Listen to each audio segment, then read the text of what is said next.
Okay. Back of the garage, late in the day in April, so the lighting is a little lower than usual out here, but here are the parts for the 1301. The needle bar was jammed. Once I got it loose there with a little bit of heat and some taps, I put it through some solvent. I soaked it in gasoline actually and scrubbed it off real good. Now remember, when we opened this up, we discovered that the set screw for the needle bar is actually on a flat and inside the crank arm, so it goes in there and is inaccessible from the outside. So I'm gonna try to line it up in the middle of that flat there, and like with all of the flats in a sewing machine, you want these set screws to catch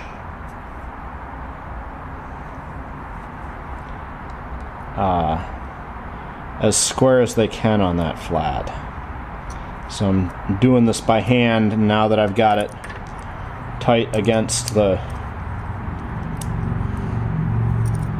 thing. I'm gonna give it a little goose down there now, and I was supposed to not do that until I had it inside this bracket because I'm not paying attention.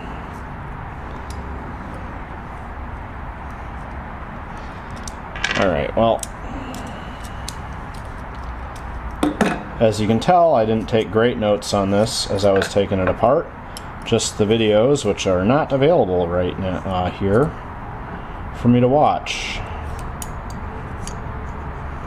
There. Alright, needle bar back in place. Try to line this up. Set screw in here.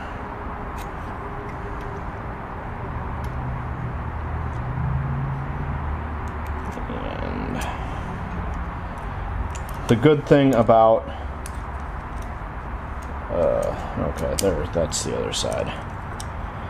The good thing about side load class 15 is that because the bobbin is moving side to side, there's actually a lot of up and down play in your needle bar height that you can get away with. So now remember, we had this piece here that goes up from the bottom and holds that. So we need to get our crank pin in the crank and then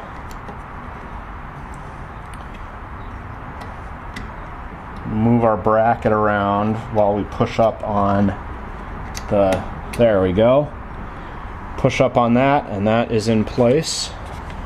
And now we need to get a hold of all of the set screws.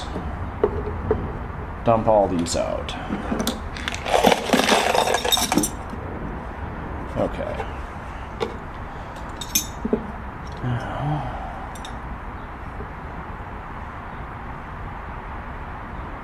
I got 4 set screws that all look the same, so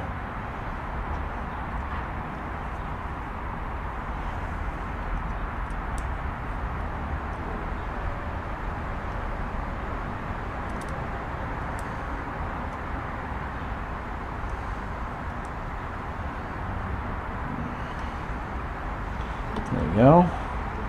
I'm going to reach up under there and make sure that we've got that pushed up in place. So it's holding the bottom of this bracket in.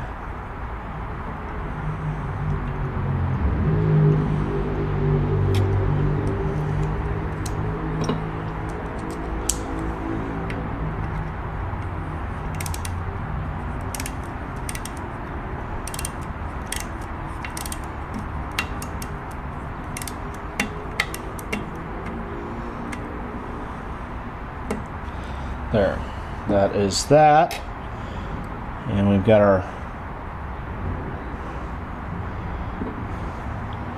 this pin that drops through here, and it has a flat on it on the front.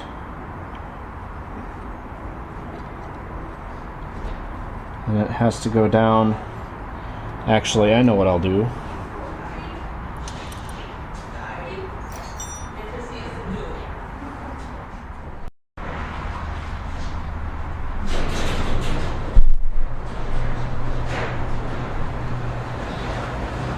Alright, so this pin had the C-clip on the bottom, and it goes up through this zigzag arm and then up into the needle bar holder, but I realized it's got that flat on it, so we'll turn it so the flat is facing our keyhole.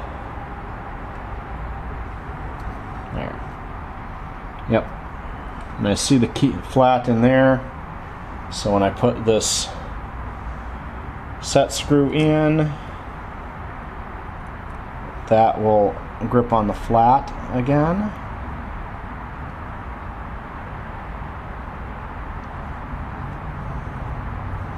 I'm just going to hold this up so it's snug, and then I felt, as I tightened, I felt that rotate so that it's on the flat, so that's good. Just give that a little bit of a snug up. And now let's get our presser bar in. And we've got the big clamp foot here, and it's got a round spot on top for the spring to go in, and then the two set screws, and then this arm slides through the back, and that is where the lift pushes up. So let's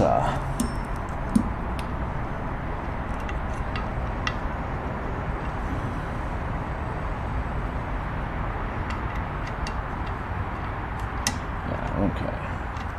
Got our lever down on the back, and then need to go around the back and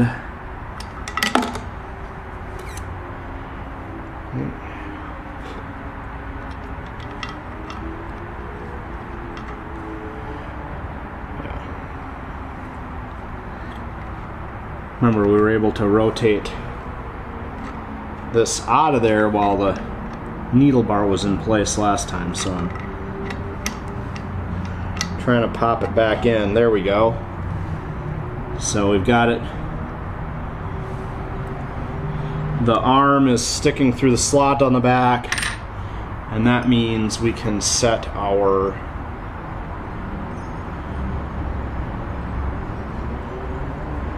needle bar down in,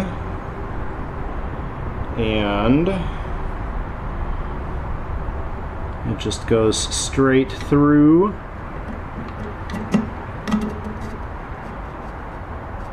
Now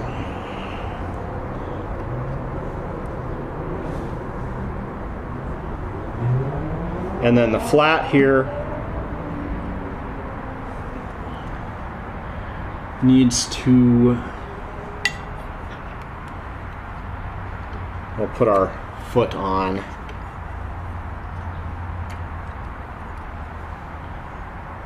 So that we get this turned the right direction.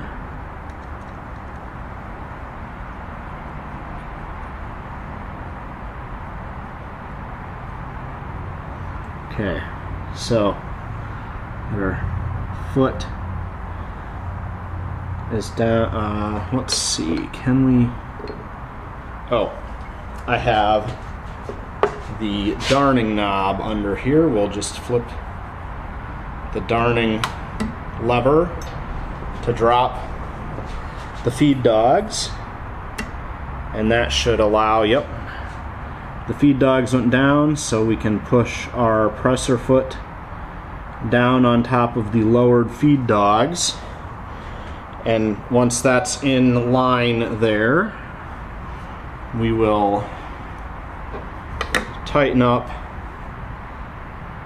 the 2 screws here on the lift.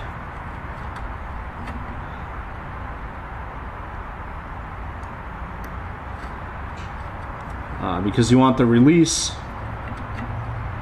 of the pressure to allow the spring to push down. So if we adjust it just there, that should mean that once we put the plate in,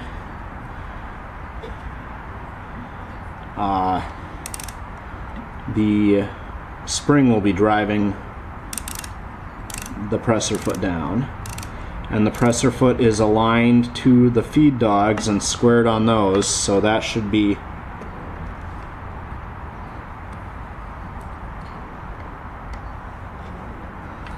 good there. And there. Alright. Lift, lower. Perfect. I think that's going to be good. Now we can drop our spring on top and put our spring cap in. And with our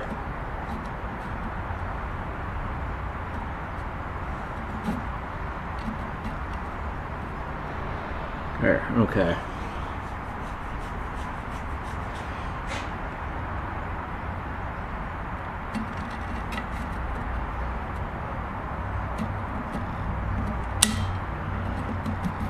So I don't know exactly. There's this ring here that that looks like a clamping spot for this, but that doesn't result in pushing down on the spring at all.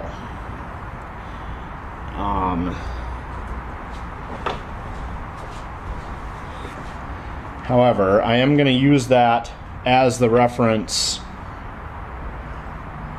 location. So this black ring lined up in the set screw holes, and this side has 2 set screws, or the top has 2 set screws that go into that ring.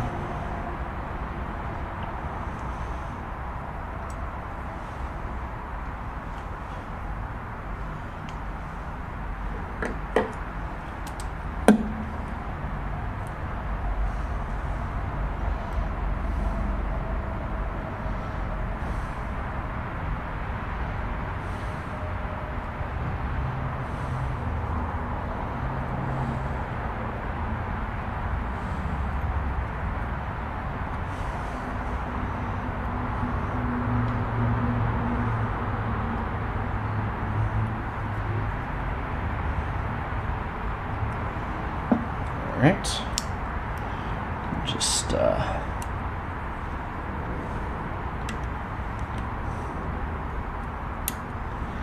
get that snug and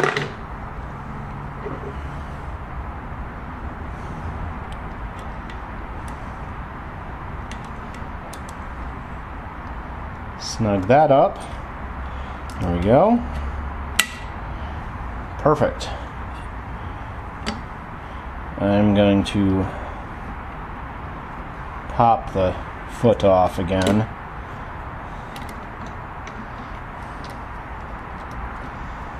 Alright, so we've got the needle bar back in. I am going to oil this thoroughly because we had it dipped in solvent. And then we will connect the top and bottom of this machine back together, because I still have the crank cover off the crank that goes to the bottom half of this machine.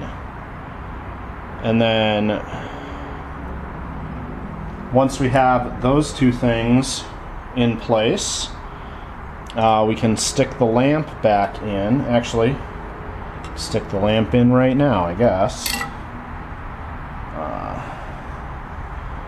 Should be... Well, I'll oil that before I stick the lamp in because it covers this area and makes it harder to get the oiler in. Alright, so I reconnected the top and the bottom yoke in this machine, and I oiled the top of it. I oiled everything thoroughly, including all the stuff that we had dipped in gasoline. And it's got power, so... Oh, it sounds so good now. Look at that. And that's turning forward and back. And we can switch our zigzag stitch and have it zigzag, and we can flip the knob for blind stitch.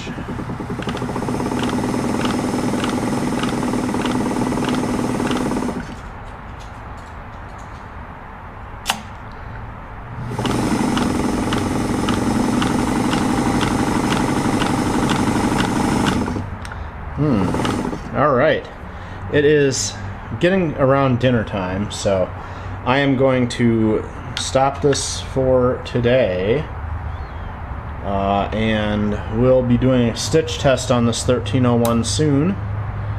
But if you've got one and your needle bar is stuck, hopefully this can help you get your needle bar unstuck.